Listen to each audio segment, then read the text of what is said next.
Today on the channel we're going to be talking about data and backing your data up and keeping it safe. And we're going to be taking a look at this, the TS-251D from QNAP. This is a 2-bay network assisted storage device that allows you to back up data from your computer, your phones or camera and keep it all in one place, but also have some data protection and redundancy because it's a multi-drive device. Now in this video I'm going to give you guys an overview of this NAS specifically that QNAP have very kindly sent me over. We're going to take a look at its features, and I'm also going to talk to you about some of the things you should consider when trying to keep your data safe. Now, if you're anyone like me, you may have multiple different types of data you want to look after, and you're probably at the moment keeping it all in one or two places. For me, I've got content that I make to put on my channel. I've got videos of my friends and family that I take on my phones or cameras, and I also have some other data from whether it be projects and other stuff that I'm doing for clients. That data all needs to be looked after, and at the moment it's spread across multiple drives inside my computer as well as a couple of external drives as well. Whilst that does give me some level of data protection, a NAS is really the first step in looking after your data and putting it on a separate device totally away from your computer. That gives you an extra level of redundancy.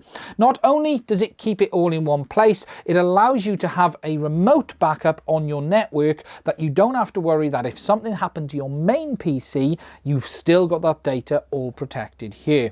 Now, just something I want to say before we move on is a NAS, whilst is the first layer of protection for your data, should not be the only one, and you should also consider further backup options from here if your data is extremely important to you, including backing up from your NAS to the cloud, and we'll talk about that towards the end of the video.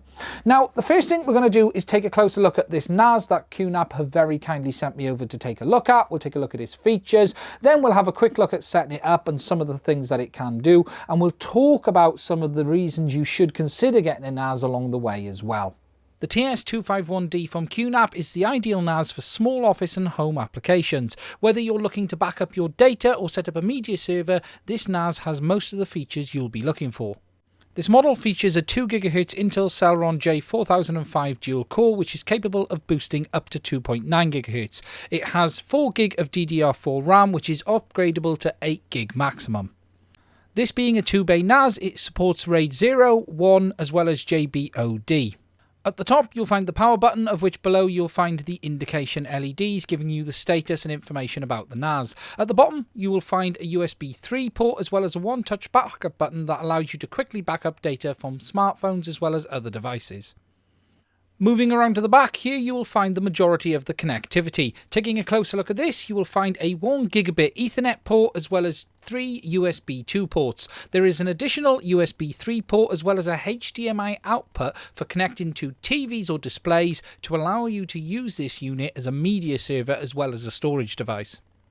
At the top, you'll find a blank from which behind you will find a PCI Express slot. This allows you to upgrade the NAS to things like 10 gig Ethernet, internal cache drives, or wireless options too.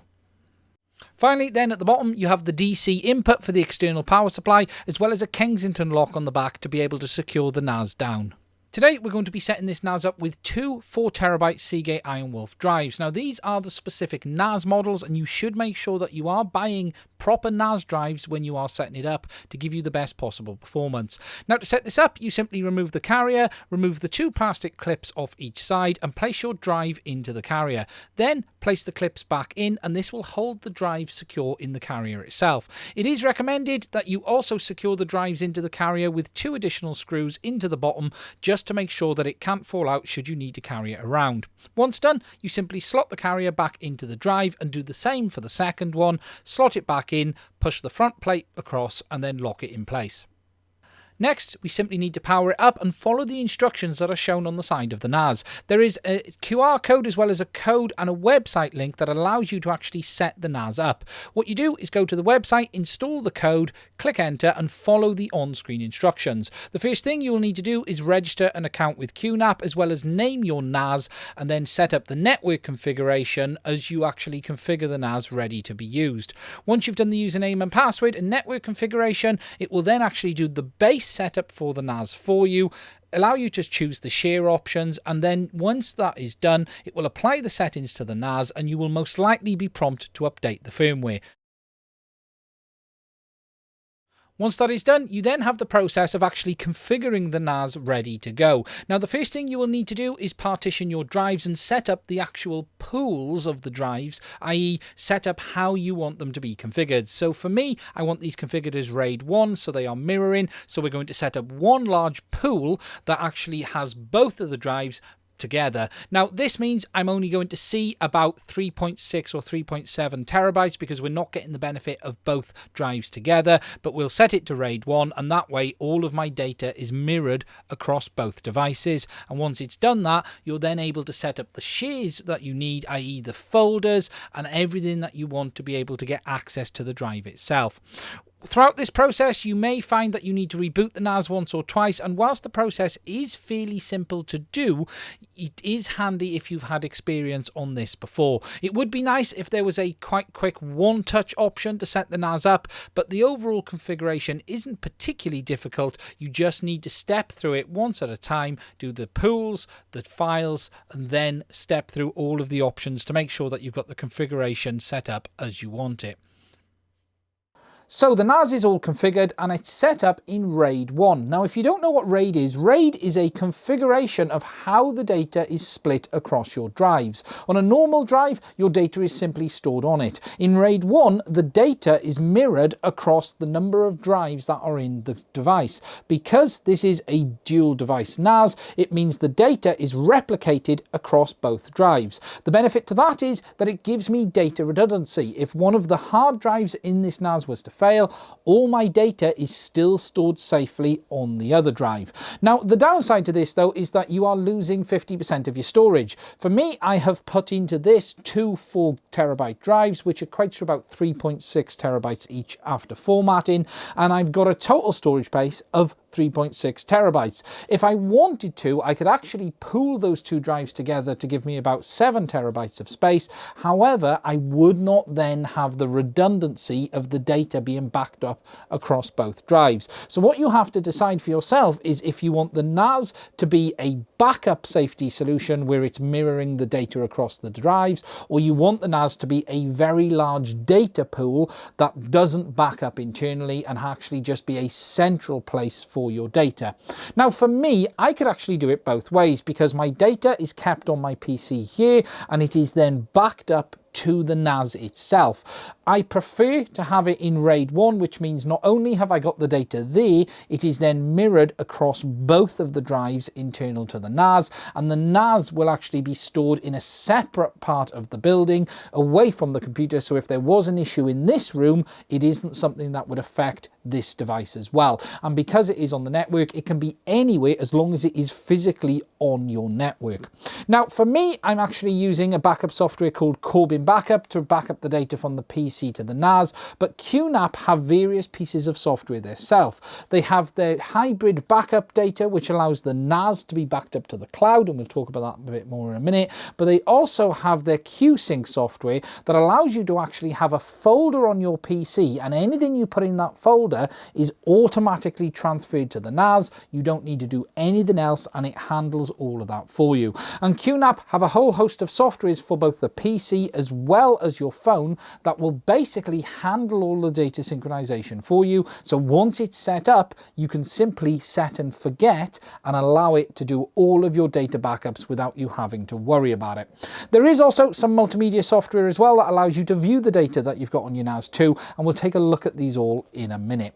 One other feature that I want to highlight as part of this NAS is snapshots. Now, snapshots is very similar to Time Machine on the Mac, and it actually takes a snapshot of the data on your drive periodically, and it allows you to recover files that have been moved or deleted that shouldn't have been. And the idea of this is that should someone go in and accidentally delete something, or something bad happen, such as a virus remove some files from your device, you can actually go in and recover them via the snapshot feature. Now, you do have to configure this to set up, and it does it automatically in the background. However, it is a bit of a get out of jail card should an accidental deletion take place. However, it should be noted that while snapshots can recover files and folders, it should not be relied upon as a total backup recovery for your drive. You should still have a backup solution in place if the data is extremely important to you, but it is a very nice feature that QNAP have included as standard that does get you out of jail should something accidentally go wrong. Now, the next thing we're going to do is jump into the control panel for the NAS via the PC, and I'm just going to walk you through some of those options that are available and just give you an overview of the setup of it. So to walk you through some of the options and features of the NAS via the desktop. Now, I've logged into the NAS via the IP address, and then it takes us to this home screen. In the middle, you will find the icons for the apps and the settings programs that are installed on the NAS already. Moving around the rest of it, we've got a little robot down the bottom here, which allows us to click on him, which is called QBoost, and it allows us to have a look at what the situation is with the NAS, how much memory is being used, whether we want to empty junk files, and gives us top applications being used by the memory. We've got our recycle bin down the bottom, which allows us to recover files and folders that we may have deleted by accident or that's been deleted and we now need to get back. We've then got our time, date, our notification center down the bottom here, which we can close. And then along the top, you've got some search, background tasks, external devices, notifications, and then you've also got the dashboard icon, which you can click and it'll bring up various pieces of information about the NAS, such as the system health, the hardware information for temperatures, for instance, resource monitor, disk health, storage pool information, and the online users that are accessing the device as well. You also can have multiple pages of apps just like you can on a smartphone. At the moment, I've only got the basic ones installed, and you can actually go into the App Center and download additional apps for the NAS directly from QNAP, and allows you to get more features and functionality depending on what you're using. And there are apps available from both QNAP as well as third parties as well, and it allows you to do quite a lot with this NAS. It's not just a network storage device, it allows you to turn it into a lot more.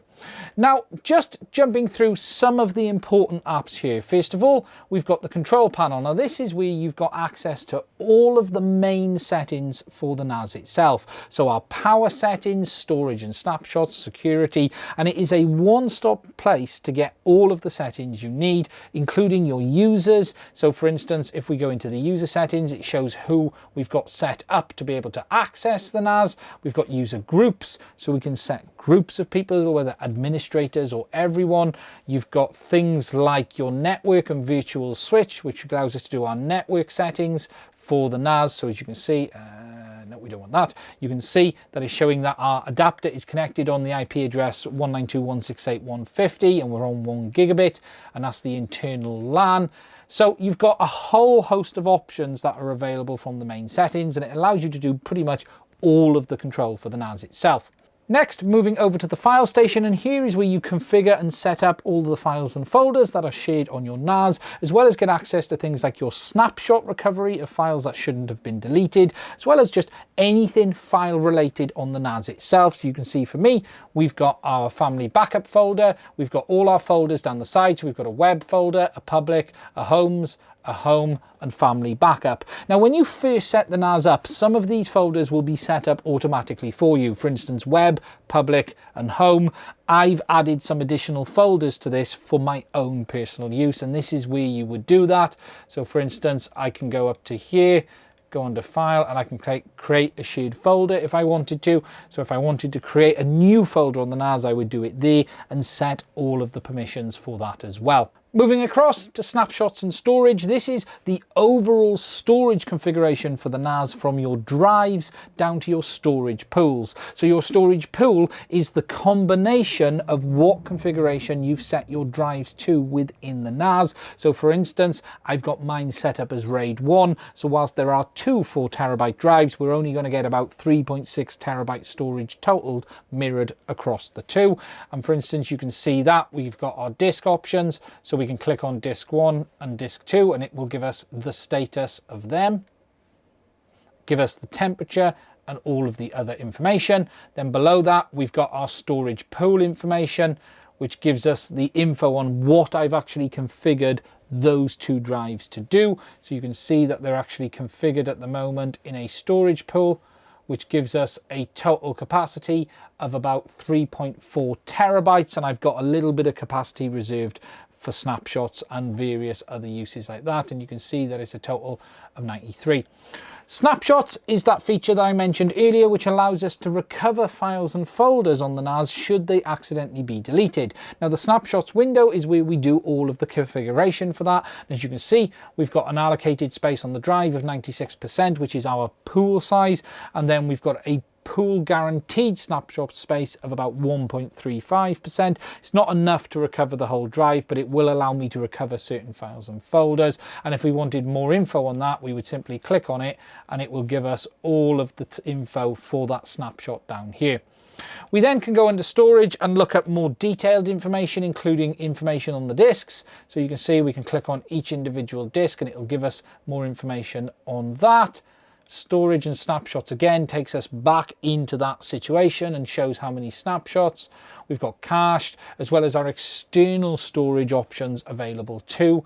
Now, cache acceleration is a feature that allows you to actually put an internal SSD into this to speed it up via the PCIe slot. And whilst it doesn't give you extra storage, it just allows you to have faster data access to the NAS rather than doing the standard data access via serial ATA.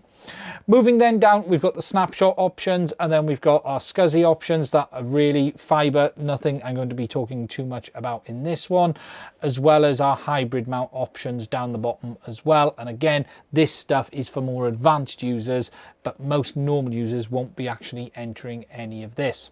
Moving over to the HDMI application, and this is what allows you to actually configure the NAS as part of your media station at home via the HDMI output on the back. Now we'll take a look at connecting this up and actually show this before the end of the video, but this is where you configure it and actually allow it to set it up so you can do things like hybrid desk station, HD player, you can have Chrome, you can have File Station, Firefox, and all of those applications running it, and you can almost use it like a media PC that is attached to your TV, and this is where you do all of the configuration for that. Now the next two apps I want to talk about are these two here, HBS3 or Hybrid Backup Sync and QSync.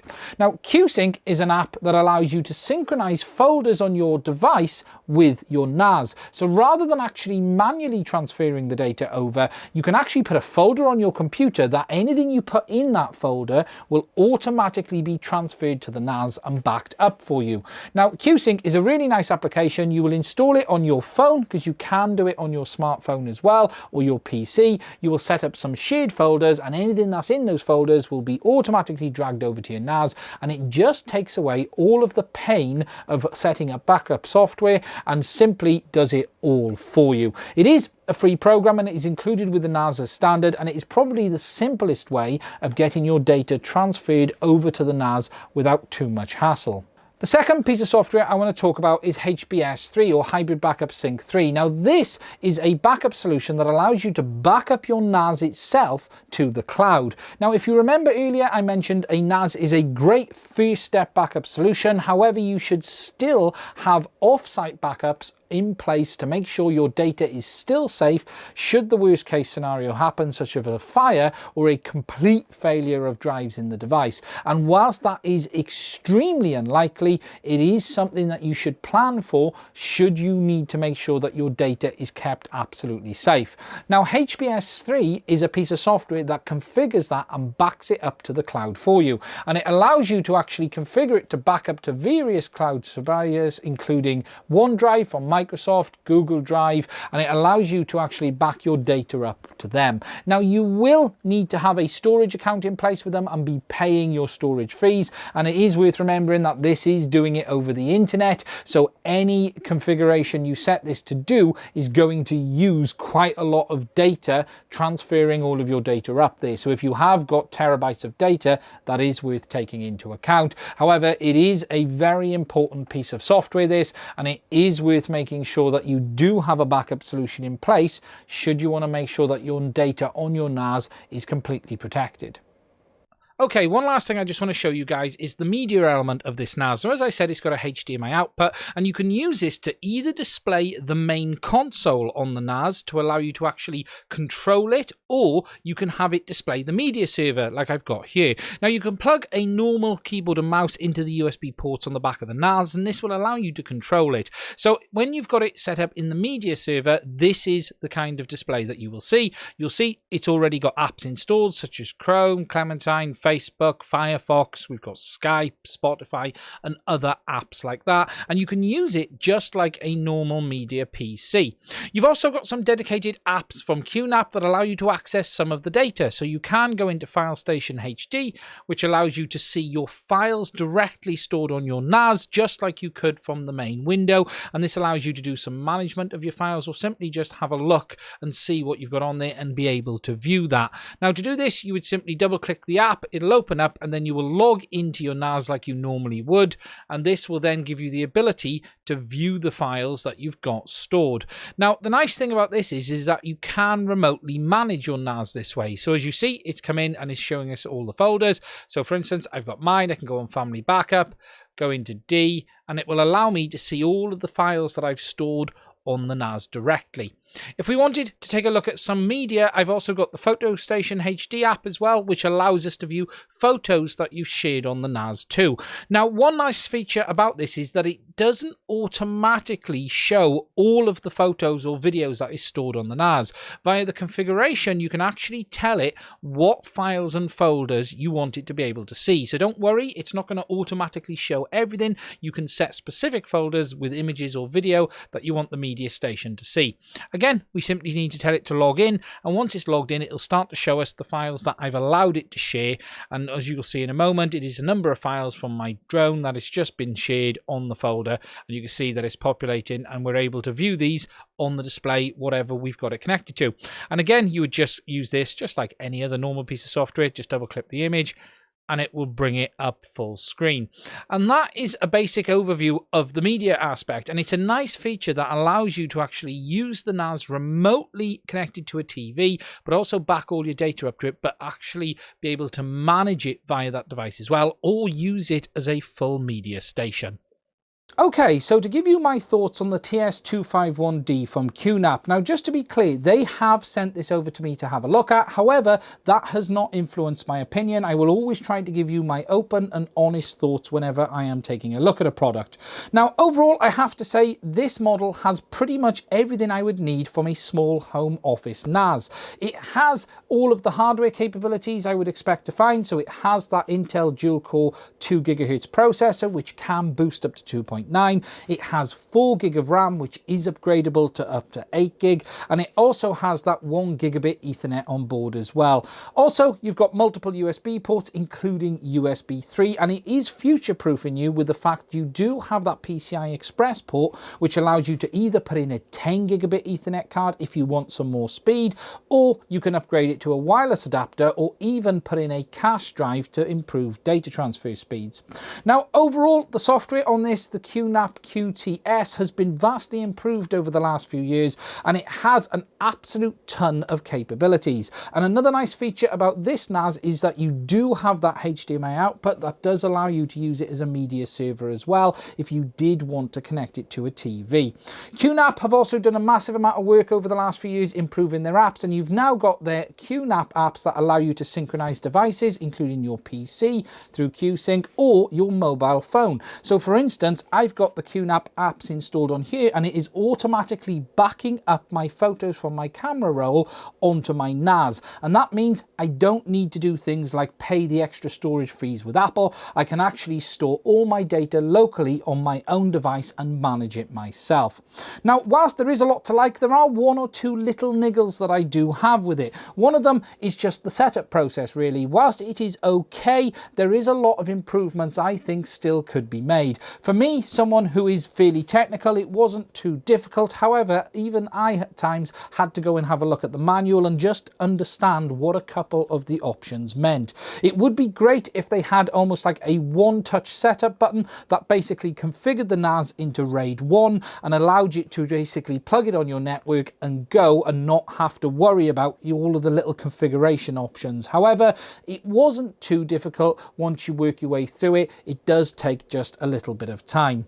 One other downside, and it really isn't specific to the QNAP NAS, is just that this is a 2-bay model, and some people may find that they would be better with a 4-bay, which would allow you to split your data on different RAID modes or increase your storage capacity. However, for me, the 2-bay model does everything I need it to do. But again, as I've already said multiple times in this video, this should be your first line of data backup, and you should still have options beyond this, whether it be connecting extra drives to this and backing up to them, or backing up to a cloud solution such as OneDrive from Microsoft. But again, that's down to what you feel is best to do with your data. Overall, I have to say it's a really good NAS, and QNAP do make very good NAS overall, and it does exactly what I would expect it to do. Now, that is pretty much it for this video. As I've already said, I'd like to thank QNAP for sending this one over. If you have found it interesting, please do consider hitting that subscribe button. Also, don't forget to click the little bell as well. That way you'll get updates on any new videos that we put out in the future. Finally, if you think this video would be interesting to anyone, please do give us a share as well. It is only by you guys subscribing, liking and sharing am I able to keep making content like this.